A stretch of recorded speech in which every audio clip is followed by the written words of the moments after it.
5-6 दिन बच्ची जाएगी स्कूल, उसके बाद बोलेंगे इसका एडमिशन ही नहीं हुआ है। मैं चौंक गया क्योंकि मैं अपनी बेटी को उस स्कूल में एडमिशन कर रहा हूं जहां से पहले से ही करप्शन की बुनियाद है। उसके बाद दूसरी वायलेशन कौन सी है? फीस का रसीद नहीं लेना। बारामूला पब्लिक स्कूल के इश्तिहारात वक्तन फवक्तन हमेशा फेसबुक पर नजर आते हैं। नेशनल इंटरनेशनल लेवल पर ये डोनेशंस जमा करते हैं, ये कहते हैं कि हम बच्चों को मुफ्त पढ़ा रहे हैं।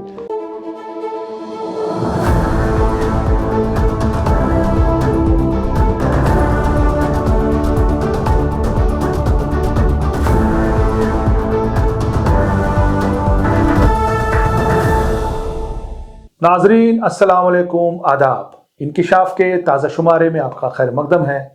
मैं हूं आपका मेज़बान डॉक्टर राजा मुजफ्फर भट्ट। दफ़ा 370 की एब्रोगेशन के बाद जम्मू कश्मीर के अंदर बहुत सारे सेंट्रल लॉज को एक्सटेंड किया गया। पहले भी मैंने इस हवाले से बहुत सारे इंकिशाफात किए हैं कि किस तरीके से सेंट्रल लॉज जिनको यहाँ पे लागू तो किया गया कागज पे, बट जमीनी सतह पे उन कवानीन की इम्प्लीमेंटेशन नहीं हो रही है। बहुत सारे प्रोग्रेसिव लॉज जैसे right to information act, forest rights act, right to fair compensation act, consumer protection act, right to education act, SC/ST atrocities act, उसके अलावा भी बहुत सारे लॉज जिसका फायदा आम लोगों को हो सकता है, मगर जमीनी सतह पे इन कवानीन की नॉन इम्प्लीमेंटेशन की वजह से, इन कवानीन को जमीनी सतह पे न अमलाने की वजह से आवाम को इन कवानीन का कोई फायदा नहीं मिलता है। फायदा तो दूर की बात है, आवाम इससे परेशान ही हो रही है। आज का इंकिशाफ हम करेंगे राइट टू एजुकेशन एक्ट के बारे में, जिसे उर्फ आम में RTE एक्ट कहा जाता है। RTE एक्ट जो है 2009 में इसको पार्लियामेंट ने पास किया, मगर 370 की वजह से ये कानून जम्मू कश्मीर में लागू नहीं हुआ। पर जम्मू कश्मीर गवर्नमेंट ने इसी तरह का कानून यहां पे तो बनाया था पहले से ही, बट वो कोशिश में ही थे कि इस तरीके का जो है मजीद एक स्ट्रॉन्ग लॉ यहां पे बनाया जाए, उतने में ही जो है 370 एब्रोगेट हो गया। चलिए, कानून तो आ गया, यहां पे तकरीबन 4 साल होने को आए हैं।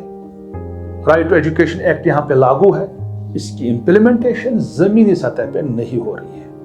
मैं बार बार बोल रहा हूं कि ये खाली इंकिशाफ नहीं है, हम इंकिशाफ तो करते ही हैं, इसके साथ साथ कानून की अवेयरनेस भी लोगों को देते रहते हैं। कॉन्स्टिट्यूशन का जो आर्टिकल 21A है, 2002 के अंदर जो तरमीम की गई आईन में, कॉन्स्टिट्यूशनल अमेंडमेंट जो हुई, उसमें 21A इंसर्ट किया गया, आर्टिकल 21 इंसर्ट किया गया कॉन्स्टिट्यूशन के अंदर, जिसमें free and compulsory education for all children in the age group of 6 to 14 की बात की गई और इसको फंडामेंटल राइट बनाया गया।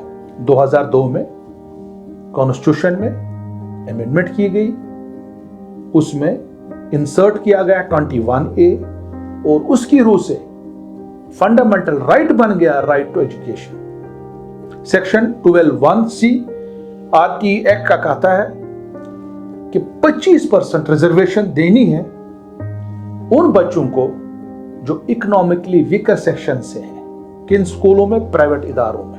लैंडमार्क जजमेंट हुई एक 12 अप्रैल 2012 को, सुप्रीम कोर्ट ने अपहेल्ड किया constitution validity right to free and compulsory education, जिसे RTE कहा जाता है, जिसकी रूह से मैंडेटरी है प्राइवेट इदारों पे, प्राइवेट स्कूल्स पे कि वो डिसएडवांटेज ग्रुप्स जो हैं, गरीब जो पेरेंट्स हैं, उनके बच्चों को सरकारी प्राइवेट स्कूल्स में एडमिशन दे और उन प्राइवेट स्कूल्स को फिर सरकार जो है रीइंबर्स करेगा उनका फीस वगैरह।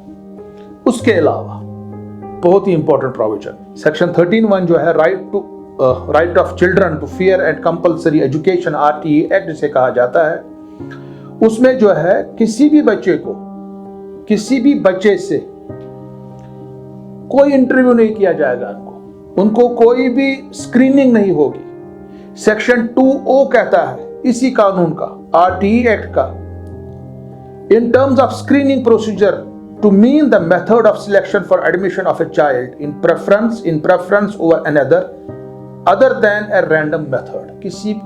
कोई बोलेगा इस बच्चे का इंटरव्यू ज्यादा अच्छा हो गया, इसको सिलेक्ट किया जाएगा, ऐसा है ही नहीं, करना ही नहीं है। उसके अलावा राइट टू एजुकेशन का सेक्शन 13 सबसेक्शन 1 कहता है कि नो स्कूल और person while admitting a child collect any capitation fee and subject the child or his or her parents or guardian to any screening procedure। ना तो capitation fee लिया जाएगा, ना कोई स्क्रीनिंग की जाएगी, ये भी लिखा है इसमें। आज का इंकिशाफ हम एक ऐसे केस के बारे में करेंगे जो रिसेंटली हमारे बारामूला डिस्ट्रिक्ट में हुआ। बारामूला में एक स्कूल है, बारामूला पब्लिक स्कूल।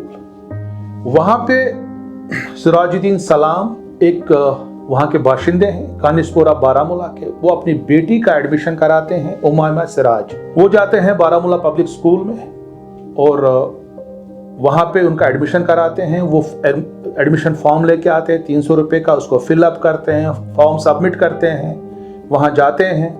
13 मई को उनको कहा जाता है कि 15 मई को आपको आपकी बच्ची का इंटरव्यू किया जाएगा, इंटरेक्शन की जाएगी। चलिए टेक्निकली तो नहीं करना होगा, चलिए इंटरेक्शन है, ठीक है। वो जाते हैं, वाइस प्रिंसिपल होती है और एक टीचर होती है वहाँ पे फीमेल।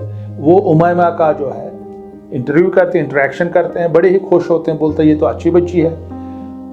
उनने उनको कुछ लिखने के लिए भी कहा, वो लिख भी रही थी। 15 मई को ही इनको शाम को फ़ोन किया जाता है कि आपकी बच्ची का एडमिशन हुआ है।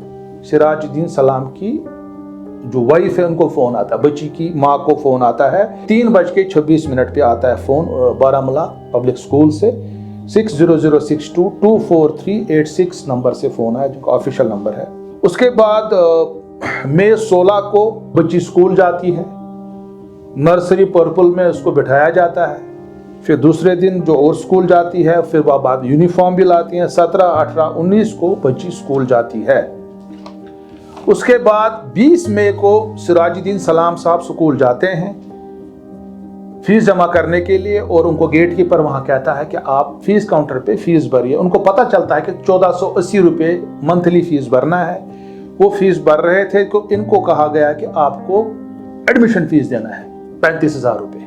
क्योंकि वो उतने शौक भी नहीं हुए, क्योंकि एडमिशन फीस तो लिया जाता है यहाँ पे। उन्होंने कहा चलो ठीक है, भर लेंगे एडमिशन फीस भी। उन्होंने कोई रिजेंटमेंट नहीं दिखाई उस पर, जबकि वो इलीगल है एक हिसाब से। 35,000 रुपये उन्होंने अपना क्या वो एमपे के जरिए पे करना चाहे या ATM कार्ड के जरिए, उन्होंने कहा नहीं आपको कैश लाना पड़ेगा। इस पे जो बच्ची का जो वालिद है ये सिराजुद्दीन सलाम साहब, ये एजिटेट हुए, ये थोड़ा निकले वहां से। उनको पता चला कि शायद ये ATM से कैश लाएंगे, नहीं गए। ये क्या करते हैं, ये सीधे जाते हैं चीफ एजुकेशन ऑफिसर बारामूला के पास। ये रिटन कंप्लेंट फाइल करते हैं, DC बारामूला के पास कंप्लेंट फाइल करते हैं और डिस्ट्रिक्ट चाइल्ड प्रोटेक्शन ऑफिसर के पास कंप्लेंट फाइल करते हैं। उसके बाद 23 मई को जो चीफ एजुकेशन ऑफिसर बारामूला इनको फोन करते हैं 9 बजे सवेरे कि आप हमारे ऑफिस पे आइए। वो इनके सामने वाइस प्रिंसिपल को फोन करते हैं कि बोला आप कैपिटेशन फीस क्यों लेते, एडमिशन फीस क्यों लेते, तो ठीक है। वहां से जो वाइस प्रिंसिपल उनको बोलती है CEO कि हमने कोई फीस नहीं लिया, आप इनको भेजिए, हम इनका एडमिशन करेंगे। उसके बाद बच्ची जाती है वापस स्कूल, तो वहां पे उनको बताया जाता है कि कोई मसला नहीं है। बट जब स्कूल जाती है बच्चे को बड़ा वेलकम किया जाता है। फिर 24 तारीख को जो है ये बच्ची उमैमा फिर स्कूल जाती है। बट जब 1:45 बजे इनको जो सिराजुद्दीन सलाम अपनी बच्ची को जो वापस लाते हैं स्कूल से, उनको कहा गया कि आपका एडमिशन जो है कैंसिल हो चुका है। वाइस प्रिंसिपल भी कहती है और एक टीचर भी कहती है। उसके बाद प्रिंसिपल को मिलते हैं, उन्होंने भी कहा कि आपकी बेटी का एडमिशन कैंसिल हो गया है, क्योंकि आपने कंप्लेंट क्यों फाइल की। सिराजुद्दीन से कहा जाता, आप DC बारामूला के पास आपने कंप्लेंट क्यों फाइल की, आप CEO के पास क्यों गए, आप चाइल्ड प्रोटेक्शन ऑफिस में क्यों गए, ये तो आज हाल है आपका, आप आगे क्या करेंगे हमारे साथ। ये हालत है हमारे स्कूल्स की। अगर ये प्राइवेट इदारा होता हम मानते, अगर इनकी अपनी लैंड होती, बाकी चीज़ें होती, बहुत सारे खर्चे होते हैं स्कूल्स के। बट जहाँ तक हमें इंफॉर्मेशन है, ये स्कूल को जो है लैंड जो है औकाफ इस्लामिया की लैंड है, ईदगाह की लैंड है ये। और उसके अलावा ये अपने फेसबुक पेज पे वगैरह पे जो है अपील करते रहते हैं लोगों को कि ये ऐसा इदारा चला रहे हैं, वहाँ पे डोनेशन डिमांड करते हैं ड्यूरिंग रमज़ान वगैरह, ज़कात, सदकात, और दूसरी तरफ से कैपिटेशन फीस भी लेते हैं और उसकी रसीद देते हैं। सबसे बड़ी बात वही है, एक तरफ से सरकार बात करती है, डिजिटल इंडिया की बात करती है, बट ऐसे इदारे हमारे पास हैं कि जो रसीद भी देते नहीं है, कैश ट्रांजैक्शन करवाते हैं और फिर बच्ची का एडमिशन कैंसिल करवाते हैं, जो कि वायलेशन है राइट टू एजुकेशन एक्ट की। पहले वायलेशन कौन सी है? कैपिटेशन फीस लेना। उसके बाद दूसरी वायलेशन कौन सी है? फीस का रसीद नहीं लेना। उसके बाद तीसरी वायलेशन क्या है? 5-6 दिन बच्ची जाएगी स्कूल, उसके बाद बोलेंगे इसका एडमिशन ही नहीं हुआ है, जबकि सीसीटीवी फुटेजेस वहां पे स्कूल में है कि इतने दिन स्कूल आई है। सिराजुद्दीन उसके बाद कंप्लेंट करते हैं एसएसपी ऑफिस बारामूला में, उनको जो है सीसीटीवी की जो फुटेजेस मांगते हैं, उन्होंने जो है एसएचओ बारामूला को डायरेक्शन दी है, उस पर इन्वेस्टिगेशन चल रही है, उस पर हम ज्यादा कमेंट नहीं करेंगे। उसके बाद सिराज साहब जाते हैं फी फिक्सेशन कमेटी के पास, जो हेड इसको करते हैं जस्टिस रिटायर सुनील हाली साहब। इनको कहा जाता है कि आप अपेयर हो जाए, वहां पे हेयरिंग में आ जाइए। वो नहीं आते उस तारीख को, फिर वहां से ऑर्डर एक निकलता है। दूसरी हेयरिंग पे अगर बारामूला पब्लिक स्कूल का नुमाइंदा नहीं आया, हम जो एक्स पार्टी में इस केस को ये कर देंगे और सिराजुद्दीन साहब के हाथ में इसको ऑर्डर दे देंगे। तो जब हमने सिराजुद्दीन सलाम से बात की, उन्होंने कहा कि वो पिलर टू पोस्ट घूम रहे हैं पिछले 7-8 दिनों से। उन्होंने डीसी बारामूला के पास भी कंप्लेंट की, सीईओ जो बारामूला के पास भी कंप्लेंट की, एडिशनल डीसी बारामूला के पास भी कंप्लेंट की, जो वहाँ पे चाइल्ड प्रोटेक्शन ऑफिसर उनके पास भी कंप्लेंट की, एसएसपी बारामूला के पास भी कंप्लेंट की, फी फिक्सेशन कमेटी के पास भी। तो कार्रवाई तो चल रही है, मगर ये जो हमारे एजुकेशन इंस्टीट्यूशंस हैं, अगर लॉज बनाए गए हैं, इन लॉज की अमल आवरी क्यों नहीं हो रहा? आप देखिए सिराज साहब क्या बोलते हैं। मैं अपनी बेटी का एडमिशन के लिए जब बारामूला पब्लिक स्कूल गया, उनके सारे लवाजमात जो थे वो पूरे किए। उसके बाद में जब मुझे फ़ीस के लिए फ़ीस काउंटर पे कहा गया कि आप 35,000 रुपये भरिए, और जो मैं भरने के लिए गया भी, और वहाँ से कहा गया कि आपको इसकी रसीद नहीं मिलेगी। मैं चौंक गया, क्योंकि मैं अपनी बेटी को उस स्कूल में एडमिशन कर रहा हूँ जहाँ से पहले से ही करप्शन की बुनियाद है, जो पहले से ही करप्ट है, और जिनको पहले से ये बताया जा रहा है कि पैसा लेना है, रसीद नहीं देना है। मैं चौंक गया कि मैंने सोचा कि मेरी बेटी का मुस्तकबिल और फ्यूचर क्या होगा। ये वो स्कूल है जो बारामूला की ज़मीन पर है, बारामूला औकाफ इस्लामिया की ज़मीन है, बारामूला के लोगों ने अपनी ज़मीन दे दी है उस स्कूल के लिए, ये समझ कर कि हमारे बच्चों को अच्छी क्वालिटी एजुकेशन मिलेगी। लेकिन वो रेडी वाला, वो मजदूर, वो दूध वाला, वो रोटी वाला, वो नान भाई, वो अपनी बैंक की किस्तें भी भरे और बारामूला पब्लिक स्कूल को फ़ीस भी दे रहे हैं। और ये बारामूला पब्लिक स्कूल के इश्तिहारात वक्तन फ़वक्तन हमेशा फेसबुक पर नज़र आते हैं। नेशनल इंटरनेशनल लेवल पर ये डोनेशंस जमा करते हैं, ये कहते हैं कि हम बच्चों को मुफ्त पढ़ा रहे हैं। ये तो खुदा रहा बताइए, 35,000 देकर भी ये बच्चे को नहीं पढ़ा रहे हैं, तो ये डोनेशन का जो पैसा आ रहा है अरबों खरबों में, ये कहाँ जा रहा है? एडमिनिस्ट्रेशन को मैं रिक्वेस्ट करता हूँ कि इस पर ध्यान दे, तवज्जो दे, क्योंकि ये लोग हमको ईदगाह में नमाज पढ़ाते हैं, हम इन पर कितना भरोसा करते हैं, और ये कौन सा माफिया चला रहे हैं, वो भी एजुकेशन के नाम पे। अगर दुनिया में हमको सबसे गंदा आदमी ढूंढना होगा, कहते हैं कि जो रिलीजियस में गंदा होगा वही सबसे गंदा है। अब हमें खुदारा बताइए, इतनी सारी कार्रवाई की हमने, इतने सारे दरवाजे खटखटाए हमने ताकि हमें ये इंसाफ मिले। खाली मुझे इंसाफ की ज़रूरत नहीं है, मैं अपनी बेटी को गवर्नमेंट स्कूल में दाखिला दिलाऊंगा, लेकिन मेरी ये गुजारिश है कि बारामूला के लोग इससे बेखबर नहीं हैं। ये उन मैडम की रिकॉर्डिंग है मेरे पास जो कहते हैं कि हमने 200 एडमिशन किए, हर एडमिशन से 35,000 रुपया लिया, सबको बगैर रसीद दिया। तो गवर्नमेंट को इस पर नज़र होनी चाहिए, पैसा गया फिर कहाँ? अगर बारामूला पब्लिक स्कूल का एक प्रोजेक्ट चलता है जिसमें 20 करोड़ रुपया खर्चा लगा है, अगर वो एडमिशन फीस नहीं लेते हैं, दूध का दुला स्कूल है, साफ सुथरा स्कूल है, तो वो 21 करोड़ रुपया कहाँ से आया?